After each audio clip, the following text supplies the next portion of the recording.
Bienvenue à la mini-méditation du mercredi de l'Institut biblique belge. En tant que croyant ou croyante, comment vous sentez-vous? Comment vous sentez-vous là où vous vivez ou là où vous travaillez? Vous sentez-vous en marge, quelque peu étranger ou étrangère? Peut-être vous êtes bel et bien étranger. Vous n'êtes peut-être pas dans votre pays d'origine. Eh bien, en tant que croyant, que vous soyez ou non dans votre pays, il est tout à fait normal que vous vous sentiez étranger, étrangère. J'ai pas mal d'amis qui ne se sentent pas du tout chez eux, dans leur voisinage, sur leur lieu de travail, avec leurs connaissances, leurs amis et même dans leur propre famille.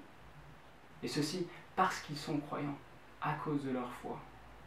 Et ce n'est pas anormal en fait pour les croyants. Ceux-ci souffrent souvent à cause de leur foi, parce qu'ils sont croyants. Par exemple, certains éprouvent des difficultés avec leur patron qui leur cause des soucis. D'autres sont moqués par leurs amis. D'autres encore sont calomniés, voire insultés, parce qu'ils sont croyants. Et peut-être c'est votre cas, aujourd'hui même.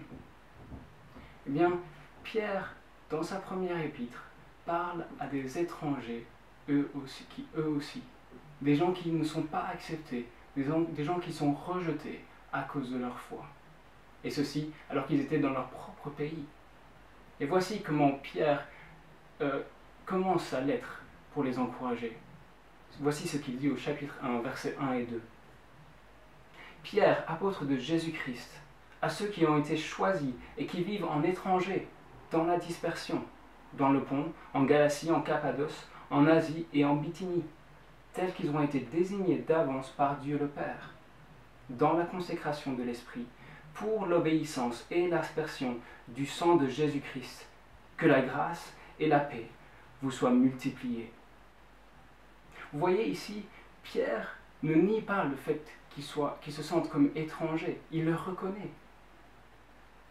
Et pour les encourager, pour les réconforter, il ne leur dit pas de s'assimiler coûte que coûte, de s'intégrer. Non. Mais bien qu'ils souffrent, il les encourage de ce que Dieu, le Dieu trinitaire, a fait pour eux ce qu'ils ne pouvaient pas faire. Il a fait 3 choses. Dieu le Père les a choisis, les a littéralement désignés d'avance, de sorte qu'ils pouvaient être rassurés de ce que leur salut ne dépend pas de eux, leur élection dépend de Dieu qui les a choisis, qui les a désignés d'avance. Deuxièmement, par son Saint-Esprit, Dieu les a consacrés, les a mis à part.